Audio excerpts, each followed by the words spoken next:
Beleza, né? Então a gente vai começar a segunda aula da extensão sobre programação com Python. E aí a gente vai aprender hoje um dos primeiros passos de qualquer linguagem de programação, né? Que é saber quais tipos de dados são trabalhados nessas linguagens. Em geral, toda linguagem de programação ela tem uns 4 tipos de dados básicos que a gente vai aprender, né? E a partir deles a gente cria estruturas mais complexas, né, de dados. A gente vai ver, deixa eu só rolar aqui um pouquinho.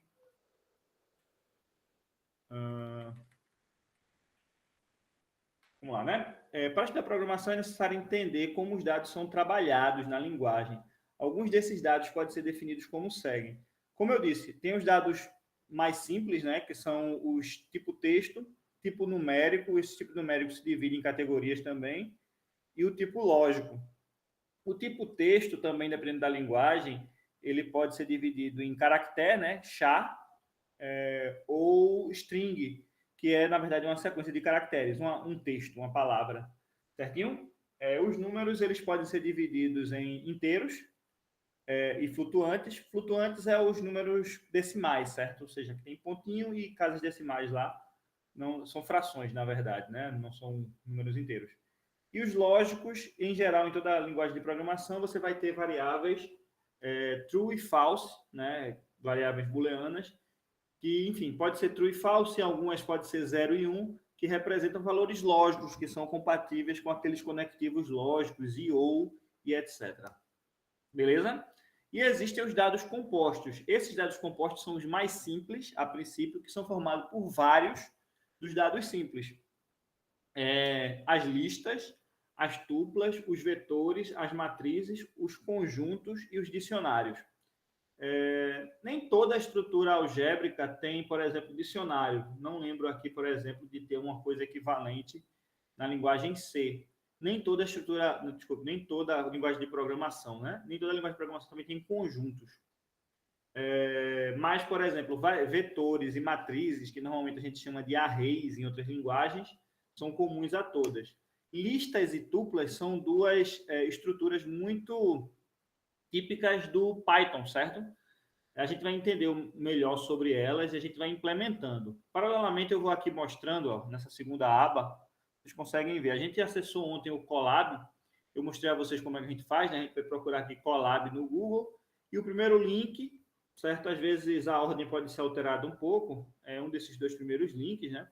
Esse aqui que tem o símbolo do Google, você vai clicar. Se vocês puderem fazer isso paralelamente aí enquanto eu estou falando, vocês podem ir replicando, né? Se não, vocês podem deixar a gravação para depois, né? Ver a gravação depois e ir acompanhando. Veja só, a gente abriu aqui o Colab, essa estrutura do Colab, como eu apresentei ontem, e a gente vai abrir um novo notebook. O notebook é esse ambiente onde você vai fazer a implementação dos nossos códigos, das nossas rotinas, etc, né? Então, vamos lá. Novo notebook no Drive. Ele já salva, se você estiver logado, diretamente no seu Drive. Eu aconselho a vocês fazerem um login no e-mail da universidade. Por quê? Porque assim você separa do seu Drive pessoal e aqui fica somente os códigos e outras informações mais de programação salvas para a gente trabalhar, tá? Então aqui, ó, eu vou chamar esse arquivo de aula de variáveis. Eu vou evitar acentos, tá? Normalmente, programação a gente evita acentos. E estruturas. Belezinha? Ok, então aqui a gente tem o nosso código, né? O nosso notebook, na verdade, onde aqui a gente vai digitar os códigos. A gente vai ter, dentro desse ambiente aqui, desse notebook, a gente vai ter dois tipos de células. Essa célula que tem um playzinho aqui, esse símbolo aqui, esse triângulo, é a célula onde a gente vai digitar códigos, certo? Como já a gente vai fazer. E aí, ó, se você quiser novas células de código, você vai digitando aqui, ó, vai apertando aqui, na verdade, clicando, e vão aparecendo novas, certinho? Se você quiser células de texto, você vai apertando aqui, ó, em texto, e ela vai aparecendo região aí onde você pode digitar um texto explicativo para o que você está fazendo no seu código, certo? E ele aceita codificação em LaTeX. Não sei se vocês já ouviram falar em LaTeX, mas é uma linguagem gráfica que serve para a gente digitar equações, fórmulas, etc. Né? Vou aqui dar um exemplo só para que vocês entendam o poder do LaTeX. Paralelamente, aqui eu vou escrevendo alguns códigos e ele vai entendendo o que esses códigos significam. Né? Então, por exemplo, int significa o símbolo de integral. Se eu quero o limite superior ou inferior, superior e inferior, né? Um sobrescrito e um subscrito, eu uso o chapéu para o sobrescrito e essa barrinha baixa para o subscrito. Né? E aí eu posso botar, sei lá, uma expressão aqui dentro.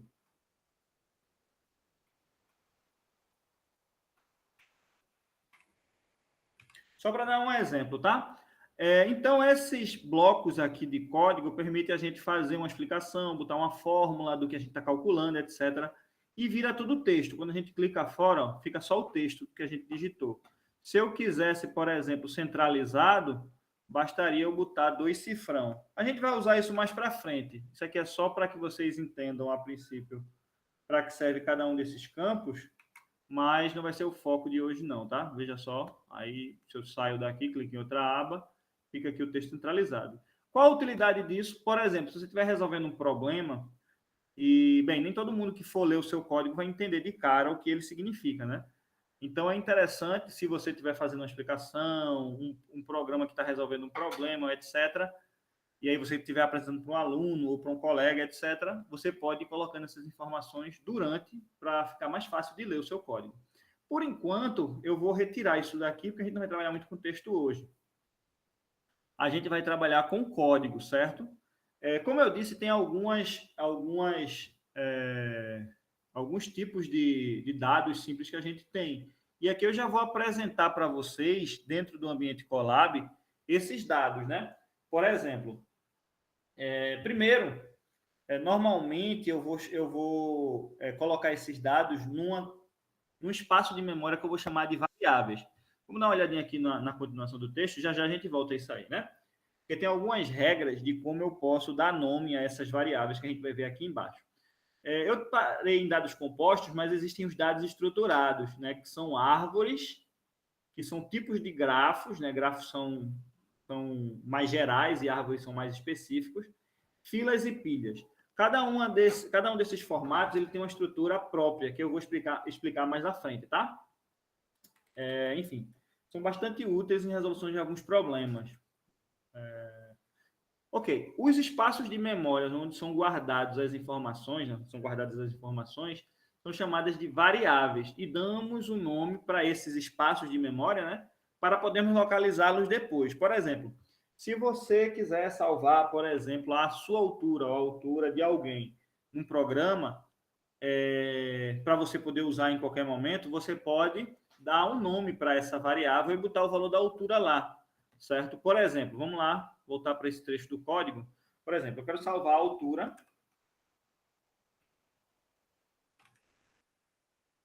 de fulano, certo? A altura de fulano é um número, certo? Eu vou colocar aqui, e é um número decimal normalmente, né? Ele não é um número fechado, ele é um número decimal. E aqui, para que sirva de exemplo para vocês, a gente está dando um nome e automaticamente o programa vai reservar um espaço de memória onde ele vai salvar esse valor que eu estou colocando aqui. Aí se eu executo, o que é que ele fez? Ele colocou esse número, 178, dentro desse espaço de memória aqui, chamado de altura fulano. Imagine como caixas, né?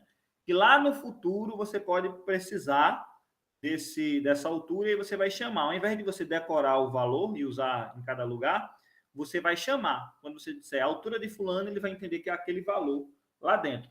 Só que,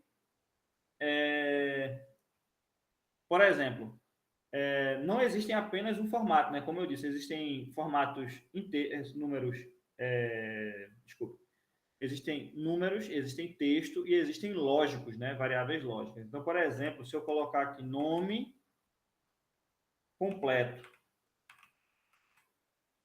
Certo? Aí ele está criando um espaço de memória que vai receber algum dado. Como eu botei nome, então já subentende-se que esse valor aí vai ser um valor textual, né? Então, valores textuais eu vou ter que colocar entre aspas. Aspas simples ou aspas duplas.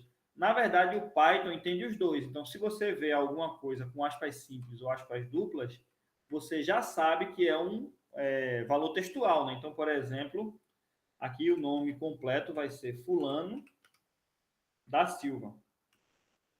Certo? Certinho? Então, aqui a gente tem dados. Eu vou até botar aqui. Ó. Outra informação que é interessante nesse ponto. Para você colocar um valor que não vai ser lido, não vai ser interpretado, você usa como posso dizer? A gente tem um nomezinho, esse jogo da velha, para que o que vem depois dele não é entendido, né? Não é lido. O código mesmo é o que está antes dele. O que vem depois é o que a gente chama em programação de comentário. Só serve para que a gente saiba o que significa. Eu vou botar aqui a altura de fulano, né? Do tipo numérico. Aqui eu posso botar sem problemas em comentários acentos que não tem problema, tá? E aqui se eu executar, ó, não tem problema aqui, porque apesar disso aqui não ter uma tradução dentro da linguagem de programação, não são códigos, não são símbolos e tudo mais, mas como eu coloquei esse jogo da velha antes, tudo isso aqui só serve para o leitor do código saber o que está acontecendo, mas ele não vai ser interpretado pelo programa, né? Então, todas as linhas você pode colocar do lado dela jogo da velha e um comentário, por exemplo, nome completo, sei lá, vou botar aqui do cliente, vou pensar que essa pessoa fosse o cliente de alguma coisa, né? Certo. E aí a gente tem outros tipos de números, né? Tipo os inteiros. Então a gente poderia pensar aqui idade. Fulano. E aí eu posso botar 19 anos, por exemplo. Certinho? E aí a gente também pode colocar valores lógicos, né? Que eu vou colocar aqui para exemplo da gente. Por exemplo, deixa eu só aceitar aqui.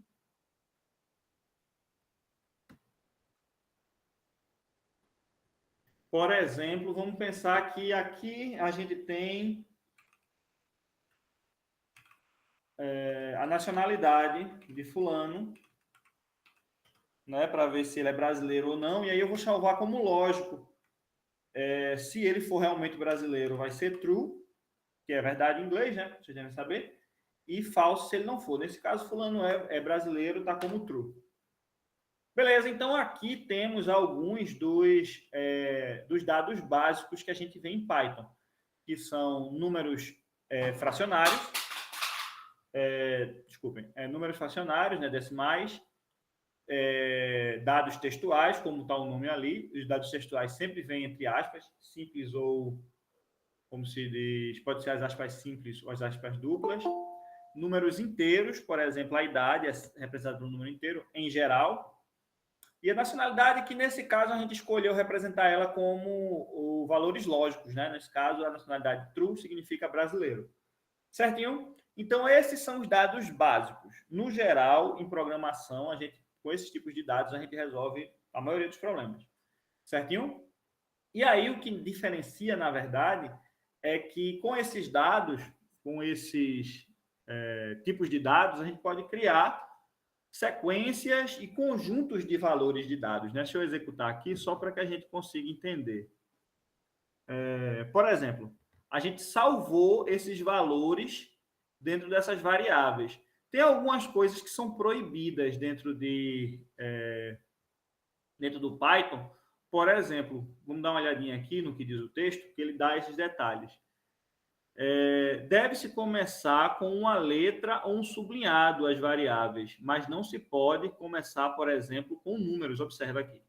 Variável é o nome da minha variável, né? Não é um nome muito criativo, mas foi para exemplo. variável começando com sublinhado também é permitido. Variável normal e tendo sublinhado no meio também é válido, né? Pode ser letra, como nesses dois casos, certinho? Ou pode ser o sublinhado, como nesse caso do meio. Mas ele não aceita outros tipos de símbolos. Por exemplo, não aceita números no início, nem o traço comum no início. Vamos ver o que acontece se a gente fizer o seguinte, se a altura começar com o traço.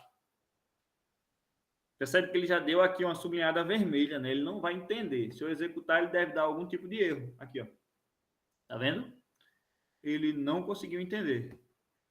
E se, o que acontece se eu colocar número, que ele disse que era proibido também? Ele também, ó, sublinhou, não conseguiu entender.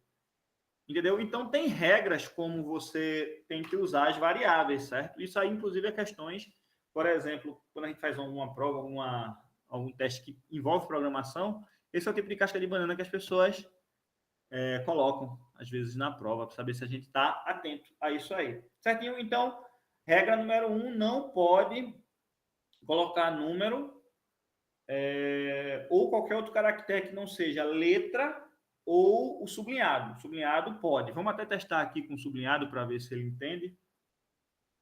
Aí, ó, com sublinhado, ele conseguiu compreender. Tá vendo que ele não sublinhou? Se eu executar, funciona. Não acho muito legal a prática de começar com sublinhado, não, mas é uma possibilidade que existe, tá? Então, vocês podem usar. Agora, vejam só, eu vou para exercício, né? Fazer mais uma variável aqui, que vai ser o peso de fulano. Aí eu vou botar, por exemplo, quanto tem 78, eu vou botar 70 quilos, hipoteticamente, né? E aí, por exemplo, para que serve eu salvar esses valores aí previamente nessas variáveis? Bem, serve para o seguinte, no futuro, quando eu for fazer algum cálculo usando esses dados, eu não preciso mais colocar os valores substituídos diretamente. Eu posso chamar os valores pelos nomes das variáveis, né? Por exemplo, o IMC de fulano, eu calcularia como? Tá aí, ele já até deu uma sugestão. E até uma coisa bacana do Python e do Colab é que ele está com essa inteligência artificial, que ele já entende algumas coisas, certo? Ele já sugere. Aí você confere se está dando certo. Veja, o IMC é calculado assim mesmo, um peso dividido pelo quadrado da altura. Apesar que ainda não falei como é que se calcula quadrados, ele já está adiantando aqui, já já eu falo novamente sobre isso para esclarecer. Então, feito isso, né, eu vou conseguir calcular sem precisar substituir. Calculou. Tem um comando, né, para a gente ver o resultado, que se a gente não colocar, a gente não vai conseguir ver, que é o comando de impressão. Eu vou colocar aqui para ele imprimir o IMC que a gente calculou. Certo? Pronto, aqui ó, o IMC deu 22, ele calculou a partir dessa fórmula. Observe o seguinte, qual outra vantagem disso? Veja, eu não precisei colocar os valores aqui. Imagine que você estivesse fazendo vários cálculos baseados nos parâmetros de fulano, né? Ou de algumas pessoas. E aí você muda, por exemplo, fulano ganhou 5 quilos. Certo? Fulano ganhou 5 quilos. Aí você só precisa mudar aqui, porque aqui, quando você executar o código, ele vai fazer o ajuste sem precisar que você mude nada, né? Então, a variável é isso. Você guarda aquele dado naquela posição de memória e no decorrer do programa, conforme você for fazendo cálculos, estatísticas, gráficos e etc., ele vai chamar aqueles dados guardados e usar ele sem precisar colocar o número a número, né? Qual a vantagem? Outra preocupação que a gente tem que ter. É interessante que a gente dê o nome das variáveis, nomes que a gente consiga lembrar facilmente o que significa. Por exemplo, eu quero calcular o IMC de fulano. Então, se eu chamei a altura dele de altura de fulano, o peso dele de peso de fulano, fica fácil deduzir qual é o IMC de fulano, né? O IMC de fulano é o peso de fulano sobre a altura de fulano ao quadrado. Se eu coloco só nomes genéricos tipo X, Y, Z, T, W, U, letras somente que não são muito explicativas, o título não explica bem, fica difícil lembrar o que foi que eu salvei onde, né? Então, Se for possível, quando você estiver fazendo o seu programinha, seu códigozinho, coloque o nome da variável, um nome fácil de memorizar, para que você saiba usar em qualquer momento lá do seu programa, certo? Pronto, esses primeiros exemplos a gente dá uma olhada, eu vou voltar aqui para a gente ver mais coisas, né, sobre a teoria. Veja só, todas as variáveis que a gente fizer, elas podem receber letras e números e sublinhados. A gente evita caracteres especiais, tipo arroba, a gente não coloca, cifrão, a gente não coloca. O cifrão, a gente vai ver mais à frente que ele pode ter algumas funções especiais em linguagem de programação, mas a princípio a gente não usa, certo? Para nome de variável.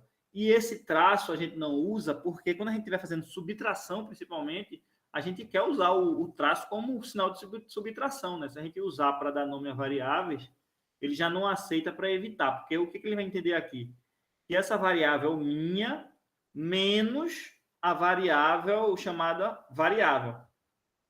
Né? Está entendendo que isso aqui é uma conta, na verdade, se vocês conseguem entender direito. Também não pode se usar palavras reservadas. A pergunta é, o que são palavras reservadas? Para quem tem alguma experiência com Excel, por exemplo, sabe que existem comandos no Excel que já tem um nome específico, tipo média, moda, frequência, etc. Tem diversos, né?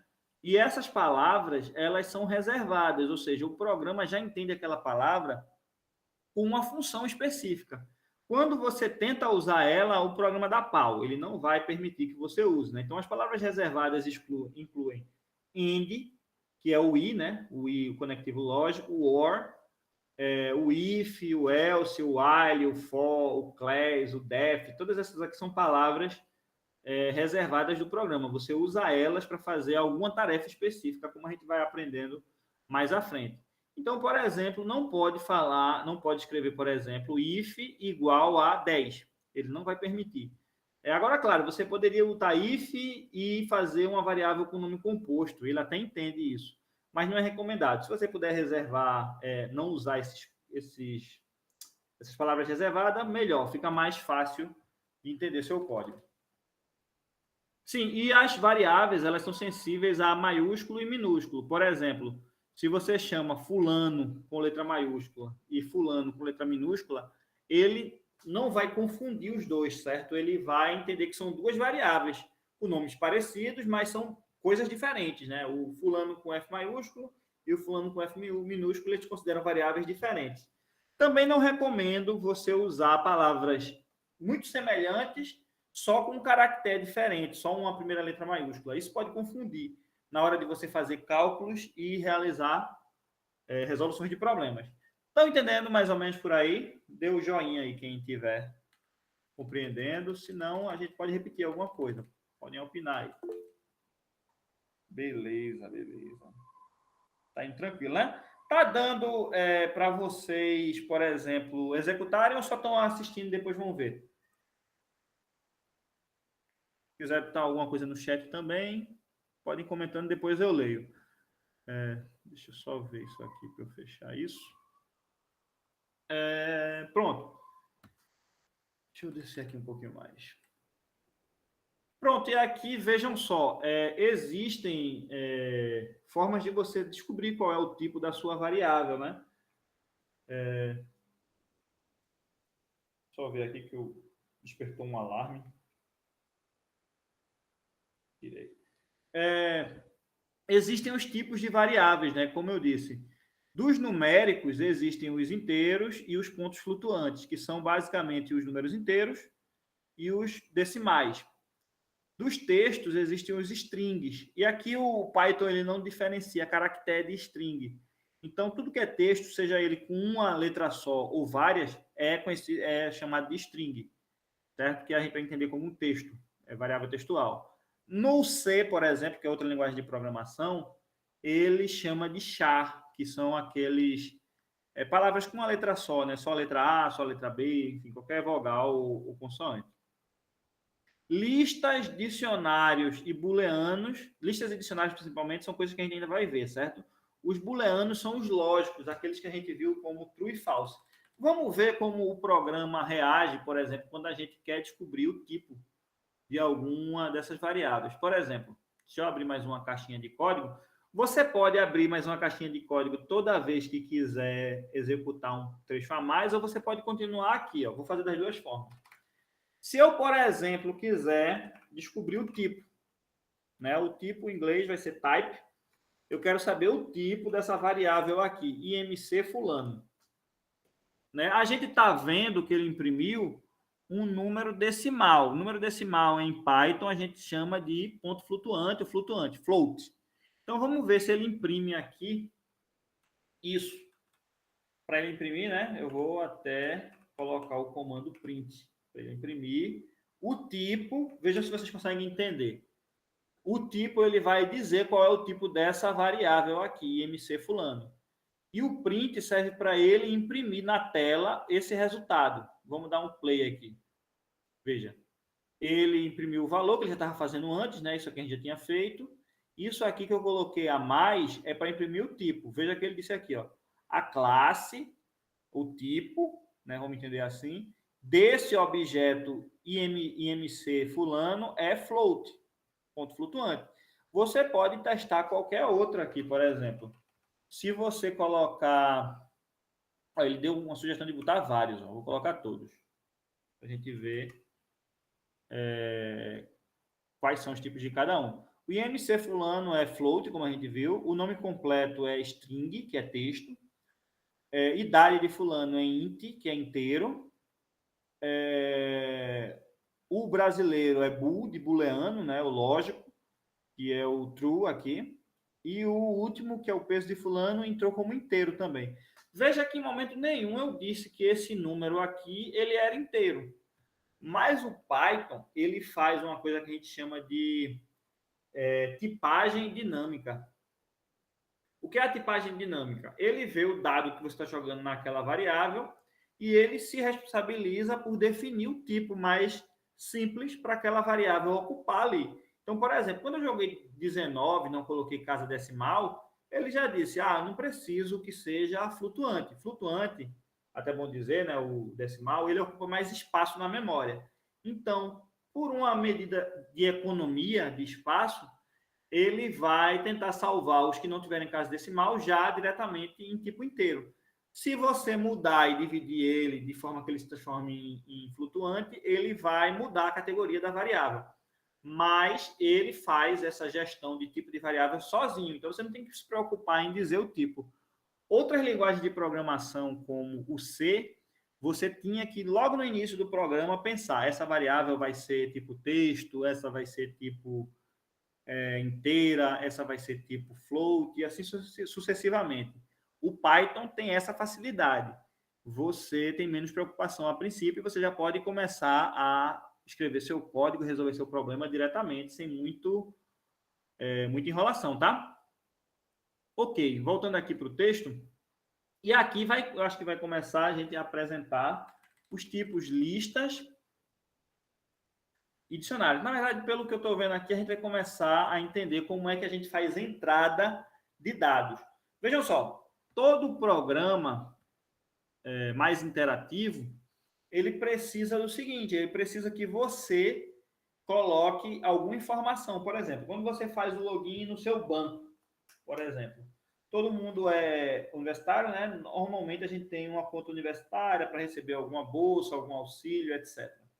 Então, quando você abre o login do banco, Banco do Brasil ou qualquer outro, é comum normalmente as instituições federais preferirem o Banco do Brasil, né?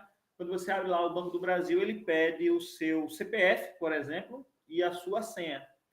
Ou ele pede o número da sua conta sem fim. O que ele vai pedir depende de cada banco, mas ele pede algumas entradas de dados.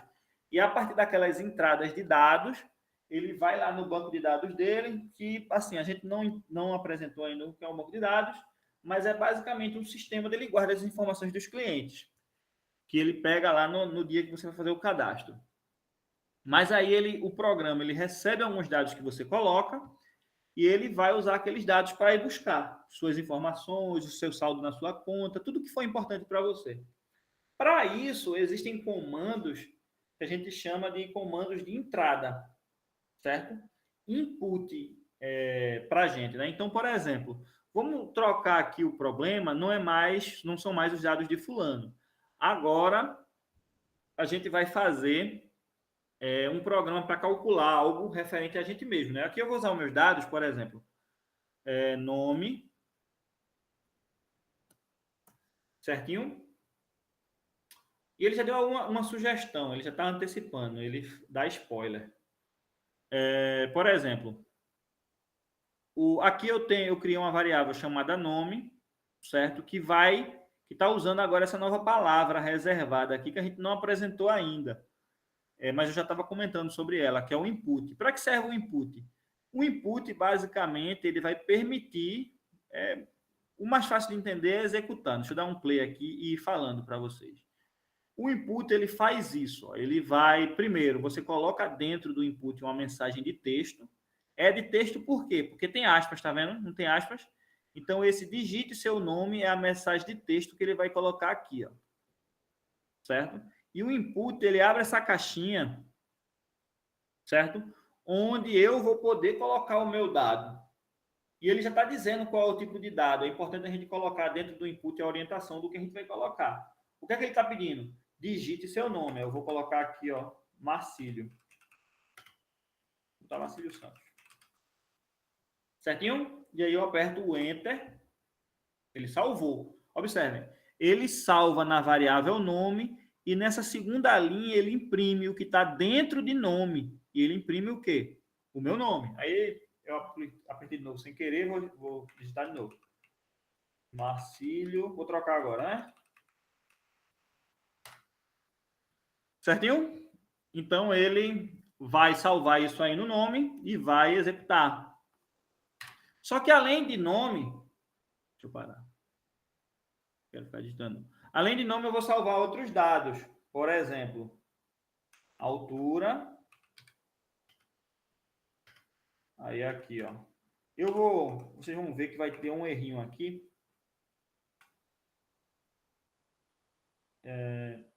Pronto, ele já digitou tudo.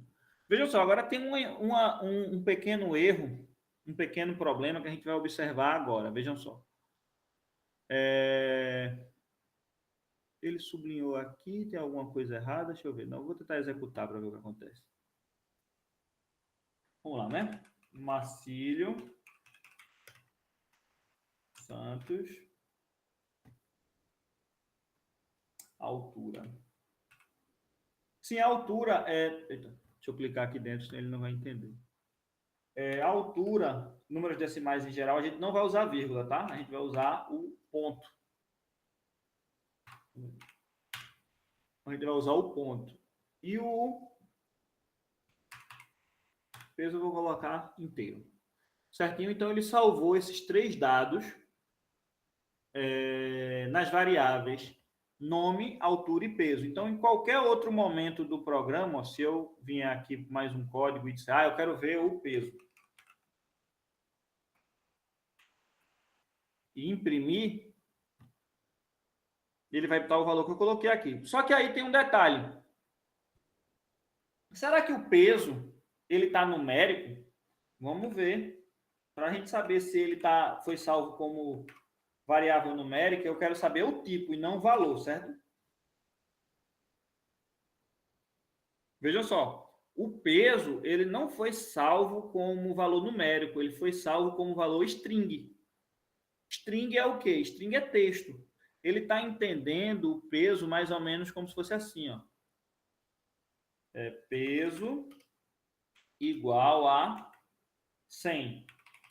Como se fosse uma palavra, né? Entre aspas, 100.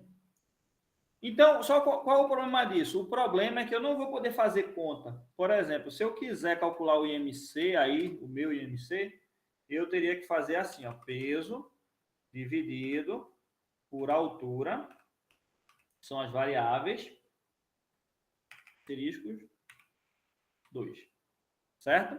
Assim eu calcularia, se fosse numérico. Mas como eu disse, o peso ele não está salvo como numérico, então o Python ele não vai saber lidar com essa conta, tá vendo? Para que eu consiga fazer isso, é interessante que se eu quero que a altura seja numérico e o peso seja numérico, eu tenho que salvar isso como número. E aí, o que é que eu vou fazer? Eu posso salvar como inteiro, ou eu posso salvar como decimal. Eu vou preferir salvar como decimal, é float. Assim, certo? Os dois, tanto a altura quanto o peso, eu vou salvar como decimal.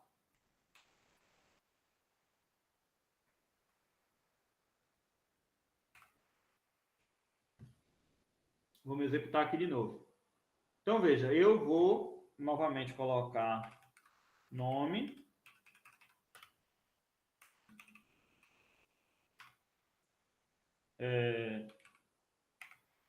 altura, peso. Pronto. Sendo que agora, esse comandozinho aqui, float, ele fez o papel de pegar o texto, né, o valor que eu tinha colocado, e colocar ele em decimal. Agora, se eu executar, ele vai conseguir calcular o IMC. Certinho? Beleza. Esse código aqui que eu fiz, vocês podem tranquilamente fazer com os seus dados também, certo? Isso aqui já é um programa. Isso é um programa para calcular IMC. Eu posso até colocar aqui, ó. Dá um Enter. Trecho de código e calcula o IMC do usuário. Beleza? Aí, por exemplo, quando eu coloco, lembrem-se disso, né? Quando eu coloco um jogo da velha antes, isso aqui ele está transformando isso aqui em comentário, né? Ele não vai executar, isso aqui é só um texto auxiliar para a gente entender o que está acontecendo. Deixa eu colocar aqui de novo.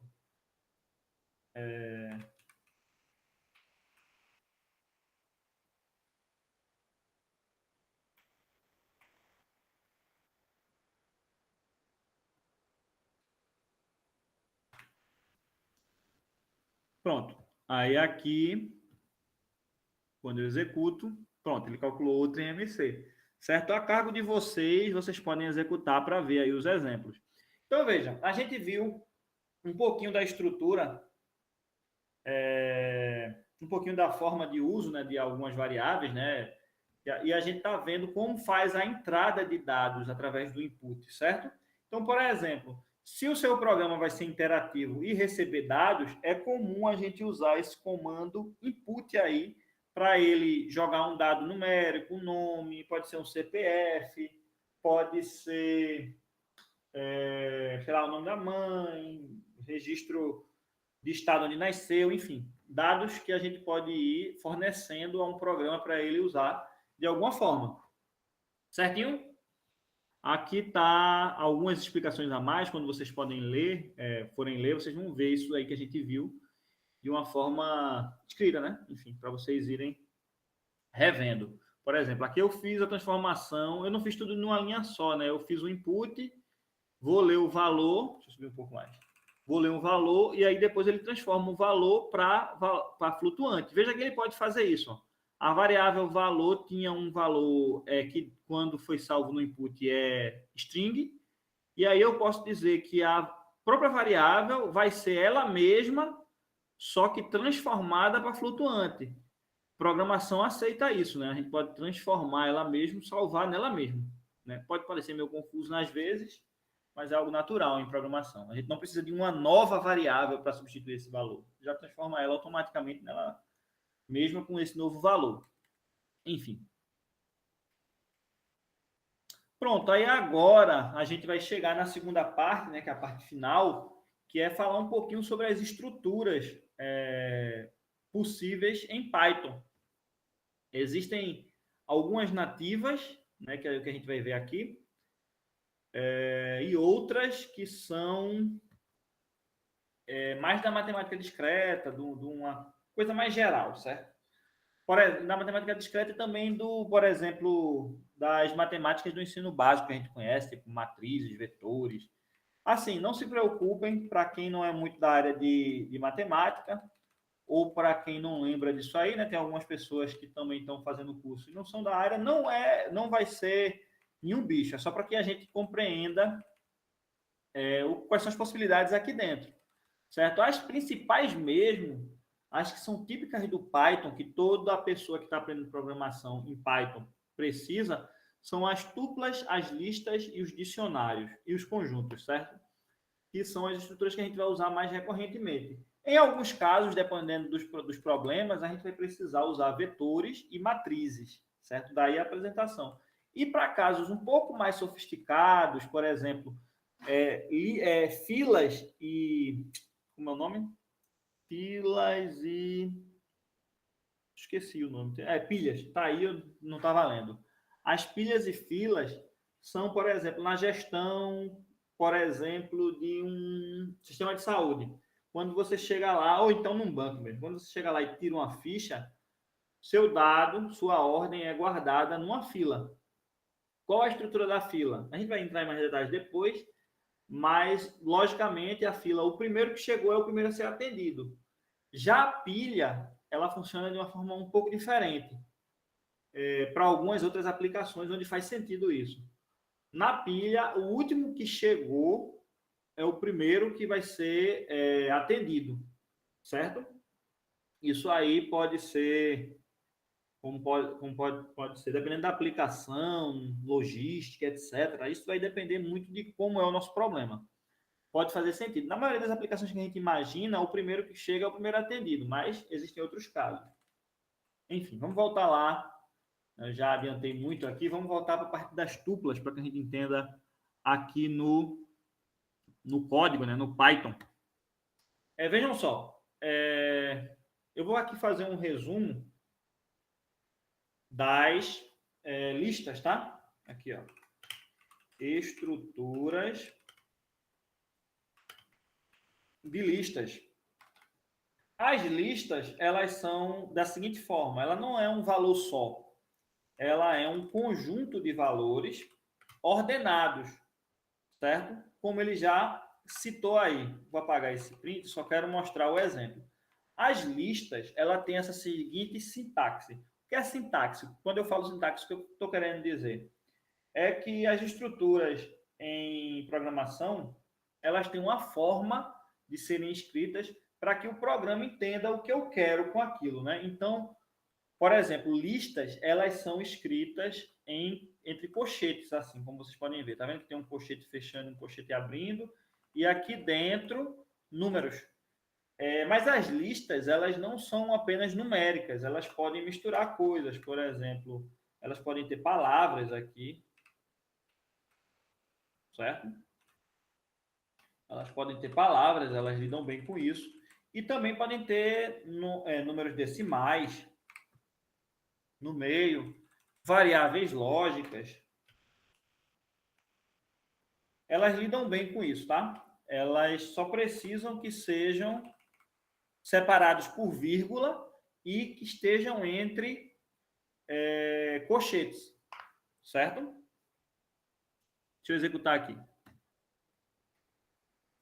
Beleza? Então, quando a gente escreve uma coisa entre colchetes, você já sabe logo, esse objeto é uma lista.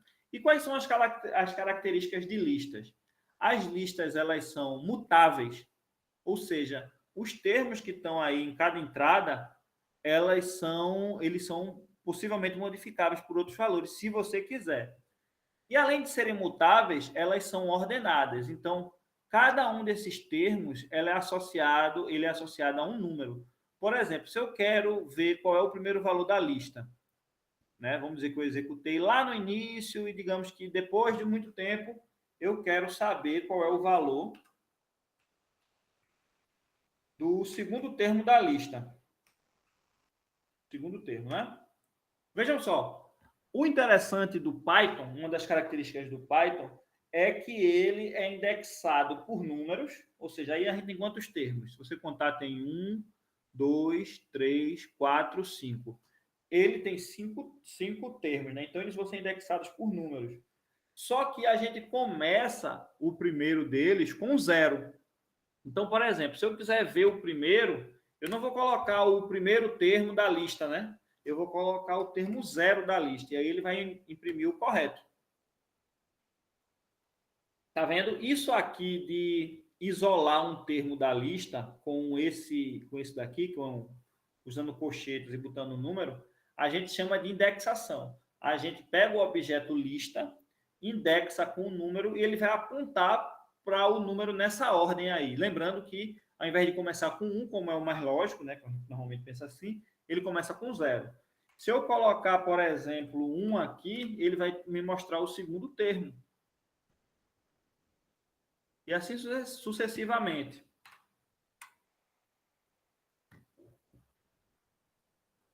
Percebem? E o interessante de Python também é que ele aceita andar ao contrário, né? Então, por exemplo, se eu botar -1, ele vai de trás para frente. Se eu botar -1, -2, certo? -3.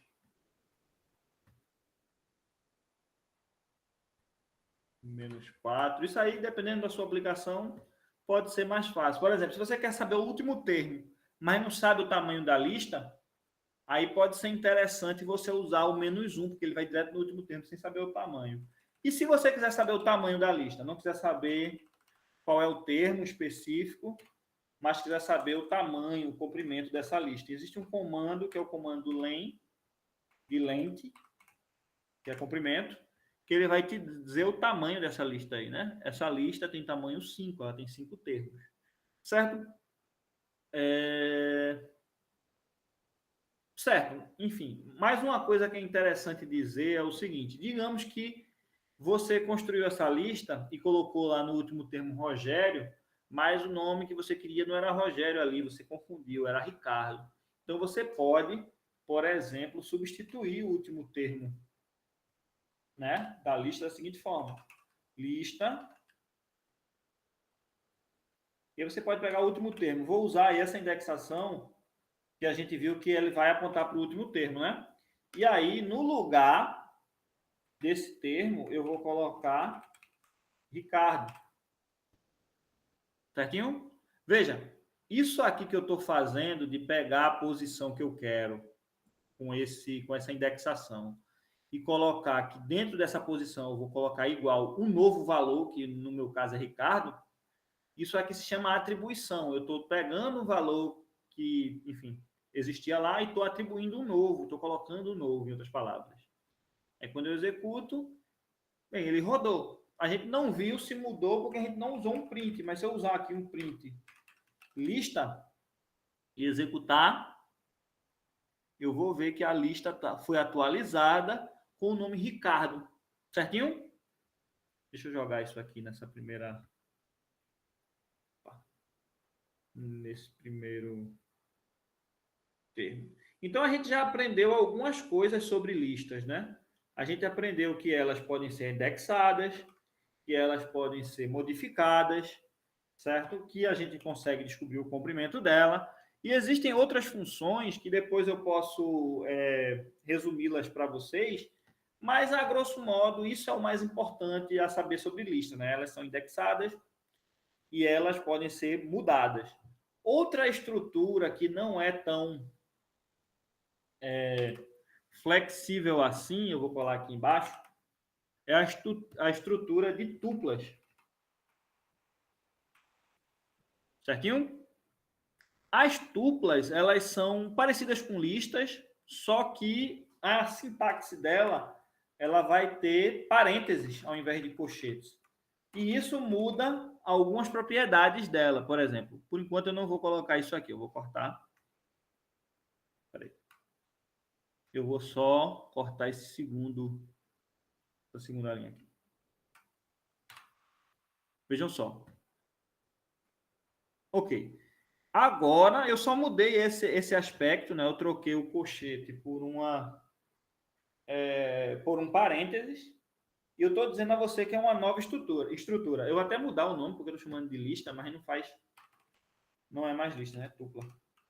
Vou trocar o nome para não confundir as coisas. E vou executar aqui para ficarem os objetos diferentes, né? Aqui ele salva a lista e aqui ele salva a tupla. A diferença de tupla é que, como eu disse, né, a gente escreve ela com parênteses. Só que se a diferença só fosse só essa, não ajudava em nada a gente, não tinha diferença na prática nenhuma. A verdade é que a tupla ela não permite alteração, certo? A diferença para a lista da tupla para a lista, é que você, se você tentar fazer isso aqui, ó, não na lista, né, na tupla. Se você tentar substituir Rogério por Ricardo aqui, ela não vai funcionar, certo? E ela, aqui até bom a gente ver, ela diz por que que ela está errando, né? O erro, o tipo de erro é tupla, o objeto tupla não suporta a atribuição, ou seja, uma vez definida a tupla, você só pode defini-la novamente, mas você não pode substituir um valor dela. Por exemplo, eu poderia chegar aqui, ó, no lugar dessa tupla e colocar Ricardo já desde o início. Aí ela entende. Por quê? Porque a tupla foi redefinida e agora eu estou no lugar de Rogério, eu estou com Ricardo, que era o nome que eu queria. Mas depois dela definida aqui, se eu tentar substituir só um valor dela,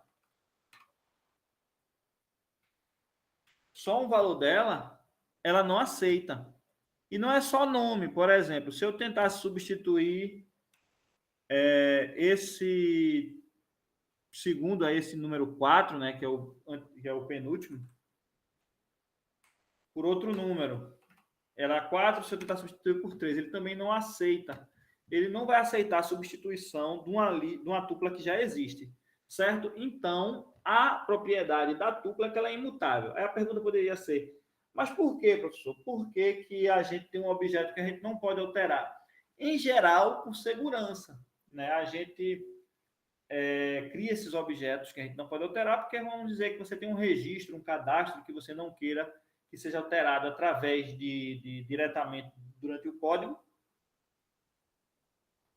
Ou você substitui o cadastro inteiro do cliente, ou do usuário, ou do cidadão, se a gente estiver falando num sistema social, sei lá, do Estado, mas você não vai poder mudar só o dado, sei lá, do CPF do cara. Isso para evitar problemas. Estão entendendo? Então aqui, ó, eu vou apagar, porque isso aqui é um comando que dá problema. Não, vou deixar até aqui, porque depois que vocês baixarem isso, depois que vocês tiverem isso aí para mexer, que eu vou colocar lá no Classroom, vocês vão ver isso aqui, vão tentar mudar aqui, ali, etc. Mas vocês sabem que esse código está colocado errado de propósito para a gente ver um dos problemas das tuplas, certo? Mais um objeto aqui. Eu vou falar agora das... Só são as dois, né? São os dicionários e os conjuntos.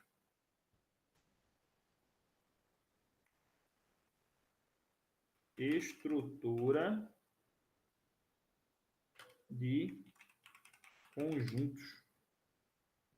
Os conjuntos, eles funcionam muito parecidos com matemática, com os conjuntos em matemática. Eles usam, inclusive, os mesmos caracteres. Por exemplo, você usa 1, 2, 3. Isso é um conjunto com 3 termos, certo? E o B, por exemplo, ele até deu boas sugestões aqui do que a gente pode fazer. Por exemplo, eu tenho 2 conjuntos, percebem? Esse aqui é um conjunto com 1, 2 e 3, e esse B é o conjunto com 3, 4 e 5. E aqui a gente tem alguns conectivos que a gente pode usar entre eles, né? A união, a interseção, a diferença de conjuntos e o complementar. Vamos executar. Vamos analisar o que está acontecendo, né? Esse primeiro aqui, essa barra em pé, ele também é usado em computação como ou. E tudo que está ou em A ou em B, ele é a união dos termos, percebem? Está em um ou no outro. Esse I aí é que nem o conectivo I. Então, tudo que está em A e também está em B, ele é o quê? A interseção. Certo? Então, a interseção desses dois conjuntos, ou seja, o elemento que está nos dois ao mesmo tempo, é só o 3. Veja que só tem o 3 aqui. Ó. A união é o que está ou num ou no outro, a gente uniu os dois. Essa diferença, ele vai pegar os que estão em A e tirar os que estão em A, mas estão também em B. Nesse caso, o único que estava em A e também estava em B era 3. Então, vão sobrar 1 e 2. Certo? Essa é a diferença.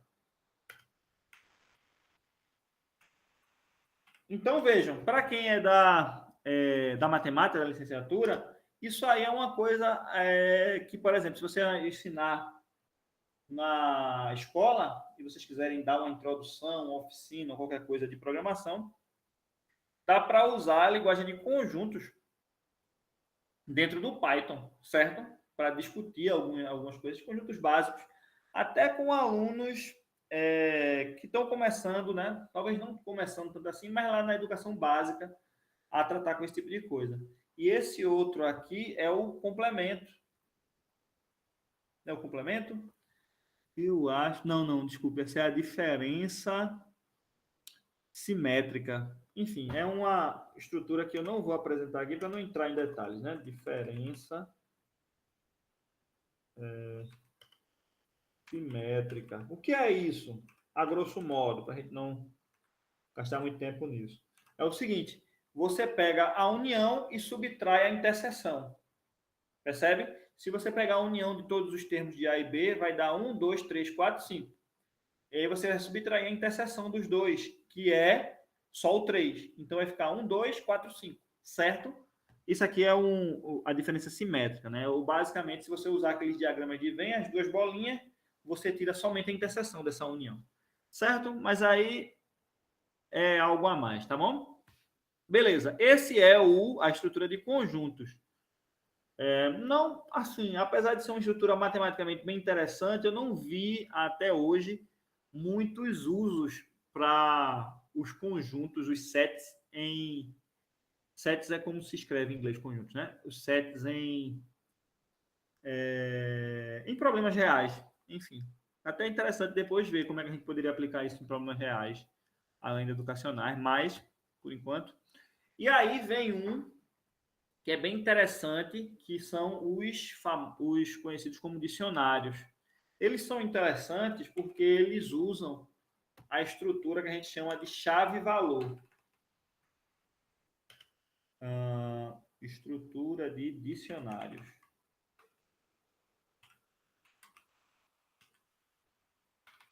O que é chave-valor? Chave-valor, deixa eu botar aqui, ó. Dicionário. Ele até deu uma sugestão aqui.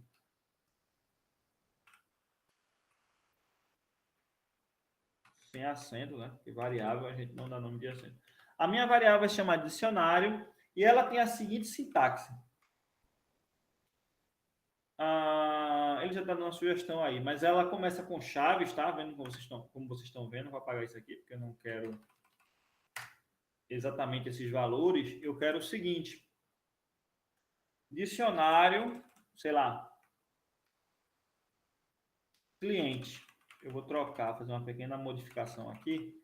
E eu vou dar nomes que vão ser nomes fictícios sei lá, CPF do cliente. Vou não dar números muito grandes, não, porque, obviamente, vai dar um pouquinho de trabalho se eu fizer isso, né? Então, eu vou botar aqui CPFs, né, códigos descritivos, e aqui eu vou botar, sei lá, uma lista de produtos que eles compram, sei lá, mais queijo,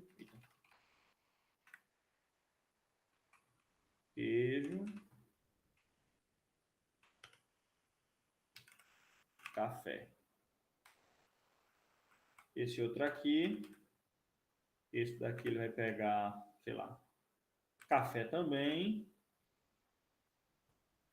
mas ele também consome bastante bolo. Sei lá, vamos dizer que seja a lista de pedidos do dia, tá? E aqui, mais uma coisa, uma água. E esse daqui pediu outra coisa. Suponho, vamos lá, biscoito. Isso aqui tem que ser uma lista, né? Antes tem que ter assim. Biscoito. Vou botar refrigerante. O que é que eu estou fazendo aqui, né? Eu estou criando um dicionário numa situação hipotética, onde eu tenho um código que identifica o cliente. Vou até... deixa eu aqui mesmo. Um código que identifica o cliente. 001 é o primeiro, o 010 é o outro e 100 é outro. Por que eu escolhi esse código? Arbitrário. Eu escolhi que ia ser assim. E aí tem uma lista, digamos, de itens que ele pegou para passar, certo? E aí vamos dizer que você é o garçom, ou você está usando o sistema de gestão da loja. E aí você vai registrando, vai adicionando coisas lá, e aí vamos dizer que esse dicionário tem a lista final. E o cliente, por exemplo, 2, ele pediu a conta dele. Ele pediu que ele foi consumir, e você vai lá no sistema e digita dicionário, pronto, ele entendeu. E aí você indexa com essa chave. Só que a gente quer o segundo cliente. O segundo cliente é dado assim. O que é que ele está fazendo, na verdade? Para você recuperar esse valor aqui, que é a compra do segundo cliente, você usa essa chave. Né? Então, o dicionário ele tem essa característica. Você indexa não por um número, como a gente fazia com listas e com tuplas. A gente indexa agora pela chave. E a chave pode ser um código único que identifica o cliente. Isso tem muito a ver com o conceito mais moderno de banco de dados. Banco de dados é assim: você não quer confundir o cliente que comprou um carro com o cliente que comprou o pneu, o jogo de pneu. Então você precisa de chaves que identifiquem cada cliente, e essas chaves vão servir para depois você identificar o que ele comprou, para você não mandar a conta errada para o cartão errado. Aí aqui, ó, a gente foi nessa lista de dados chamada de dicionário dos clientes, procurou o cliente que tinha essa chave, que é esse segundo aqui, e ele, quando a gente indexa com essa chave, ele me retorna um valor que está salvo aí, que foi café, bolo e água. Estão entendendo como funciona o dicionário? Claro, a gente está aprendendo Python, descobrindo as estruturas por alto, e claro, quando a gente for resolver um problema, tiver na resolução de problema, a gente vai eventualmente dizer, eu acho que ficaria bom usar uma tupla aqui, usar um dicionário aqui, ali, certo? Então, o problema é que vai pedir a estrutura que a gente vai usar. A gente aqui só está aprendendo de forma teórica. Então, vamos voltar aqui para finalizar.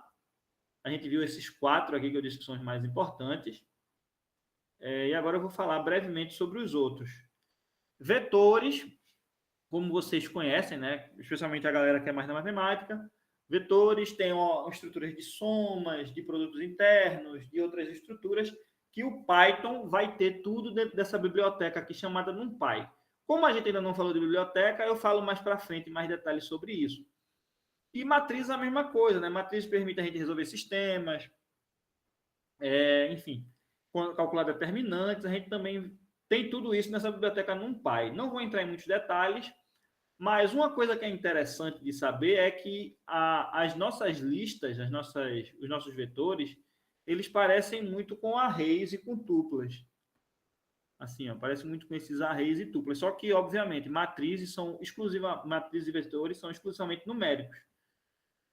Mas eles são indexados iguais. Então, por exemplo, percebem que na matriz a gente tem 2 índices, né, para definir a linha e a coluna. A única diferença que é interessante a gente citar aqui é que, ao invés da matriz matemática que a gente usa, que começa no 1 e vai até n, e tanto na linha quanto na coluna, as matrizes no Python elas começam no 0. Certo? Então, se você quiser ver o primeiro termo, a primeira entrada, você, ao invés de pegar 1, você vai pegar 0, 0.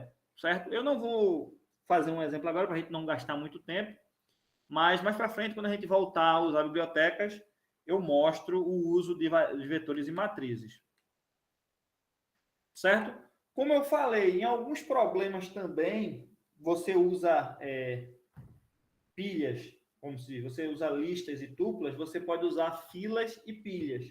Em que situações você usa?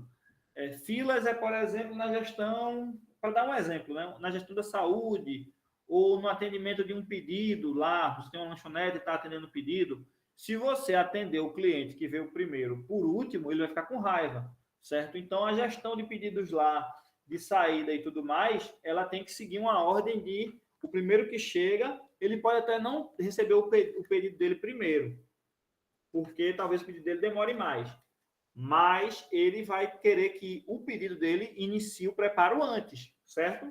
Então, essa é a lógica de fila. Quando a situação pede que o primeiro que chegue seja o primeiro a ser atendido, a gente usa estruturas de filas.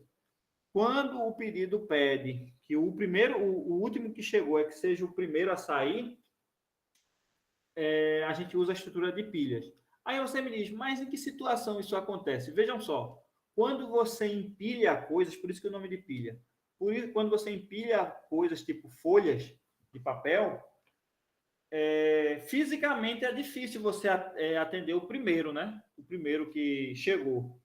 Você pode ordenar essa pilha na forma do projeto mais difícil, do que vai demandar mais tempo, do atendimento mais complexo, primeiro, ou então mais prioritário, hierarquia.